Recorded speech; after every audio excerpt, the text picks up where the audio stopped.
বস্তিতে থাকি, বস্তির মেয়েকে নেওয়ার জন্য এত পাগল হয়েছিস কেন? এত পাগল হয়ে গেছিস কেন? একদম পাগলের মতন হয়ে গেছে, ভিউ নাই, ব্যবসা নাই, ব্যবসা একদম পুরো ডাউন।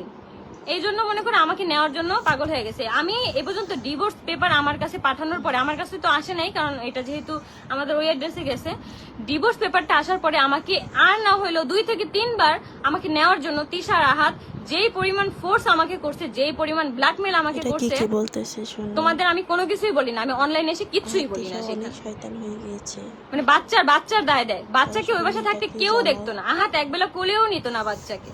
বাচ্চাটা সেই কাজের লোকের উপরেই থাকতো। যেদিন আমাদের হচ্ছে স্ট্যাম্প করা হয়েছে, যে স্ট্যাম্প করা হয়েছে কিছুদিন আগেই, তো আমরা কেউ কাউকে নিয়ে কথা বলে না। তার পরের দিনই হচ্ছে স্যাসরার মতন আমার অ্যাডভোকেটকে ফোন দিয়ে বলে যে আপু এইভাবে আপু মানে মামলা করা হয়েছে, পাশে পাশে ওই ভুটকি তো মামলা করছে, তো আমরা চাই যে আখি বেঁচে যাক, আখির যাতে জেল না খাটতে হয়, সেই ব্যাপারে আমরা আপনাদের হেল্প করতে চাই, আমরা একটু বাসায় আসতে চাই, আখির বাসায় এসে তারপর হচ্ছে আমরা সরাসরি সেই কাগজগুলো দেখাইতে চাই। কেন আমার যেন নামে যদি মামলা, আমি সেটা বুঝবো। সে সেই কথা বলে আপুকে বলতেছে আপু আমরা এখন রওনা দিতেছি, আপনি প্লিজ এমন ভাবে কথা বললেন যাতে আখির সাথে আমাদের মিউচুয়াল হয়ে যায়। কেন?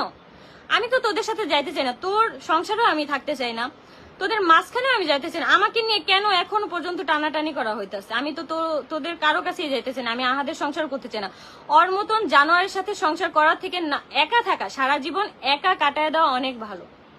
ওর মতন জানোয়ারের থেকে সংসার করতে। ও আজকে আমার মার সাথে কি রকম ব্যবহার করছে, বিশ্রী ব্যবহার করছে, আমার আম্মুর দিকে এরকম মানে আঙ্গুল তুলে তুলে কথা বলতেছিল। আমার তোর কপাল ভালো, আমি যদি থাকতাম আজকে বাসায়, তোরে যে কি করতাম, তোর ওই আঙ্গুলটা আজকে থাকতো না, তোর আঙ্গুল নিয়ে তুই বাসায় যেতে পারতি না। তুই যে আঙ্গুল ঝুলে ঝুলে আমার মার দিকে দেখায় দেখায় কথা বলছিস না, তোর আঙ্গুলটা যে কই থাকতো শুধু আল্লাহ জানে উপরে। আর আমার এই মাই হচ্ছে আমার এই ছেলেকে এখন রাখে। তোরা একবেলা তোরা এই পর্যন্ত বলতে পারবি একটা দুধ কিনা দিছিস, একটা ডাইপার, কোন মাসের ভরণ পোষণের খরচ দিছিস? তোদের খরচ দেওয়ার কথা হচ্ছে এই মাসের 5 তারিখে, অক্টোবরের 5 তারিখ। হ্যাঁ, এই যে মাস আসবে সেটার 5 তারিখে দেওয়ার কথা। তোর ডেট আসুক সেই মোতাবেক তোরা দিয়ে দিবি। তোদের যদি এতই সমস্যা হয় যে আমরা ভরণ পোষণ দিতে পারবো না, এত নাটক করার কি দরকার ছিল ভাই? আমাকে বললেই হয়তো যে আমরা এসে ভরণ পোষণ দিতে পারবো না, আমাদের নিজেদেরই পেট চলে না, এই জন্য রাজা মৌসুমীকে নিয়ে আসছি, তারপরে হইতাছে আদার্স 203কে নিয়ে আসছি, আমাদের ভিউ ব্যবসা জমতাছে না, আমাকে বললেই হয়তো।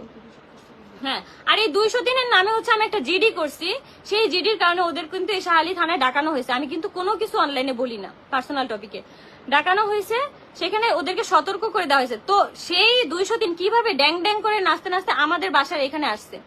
আমি যদি থাকতাম আজকে, খোদার কসম তোদের যে আমি কি যে করতাম, তোদের কপালটা ভালো যে আমি আজকে বাসায় নেই। তোরা এই যে আমার অনুপস্থিতিতে হচ্ছে তোরা আমার বাসায় এসে আমার মার সাথে এই বিহেভিয়ারটা করছিস। আমার মা একটা অসুস্থ মানুষ, সে আমার মার সাথে তোরা ধাক্কাধাক্কি করছিস। যখন আমার বাচ্চাকে চুরি করে নিয়ে যাইতেছিলি তখন কেন ভিডিও করছ না? ওই ভিডিওটা কেন আপলোড দিলি না? যখন আমার ছেলেকে গাড়িতে বসায় তোরা বলছিলি যে গাড়ি টান দেন, তখন আমার মায়ে যায় হচ্ছে আমার বাবুকে নেওয়ার জন্য জোরাজোরি করতেছে, তখন ওই সময়ের ভিডিওগুলো কেন আপলোড দেওয়া হইলো না? আমার প্রশ্নই এটা, ওই সময়ের ভিডিওগুলো কেন আপলোড দেওয়া হইলো না? আমার মাকে আমি কখনো ক্যামেরায় আনি না, সেখানে তুই আমার মার ওন্না ছাড়া ভিডিওটা পর্যন্ত তুই ফেসবুকে আপলোড করে দিছিস। তুই কত বড় কুলাঙ্গার, তুই কত বড় বেজর মা। আমি খালি জাস্ট করি, আমি জাস্ট এতটুকু বললাম যে তুই যদি আজকে আমার সামনে পড়তি না হাত, তোর যে কি অবস্থা আমি করতাম।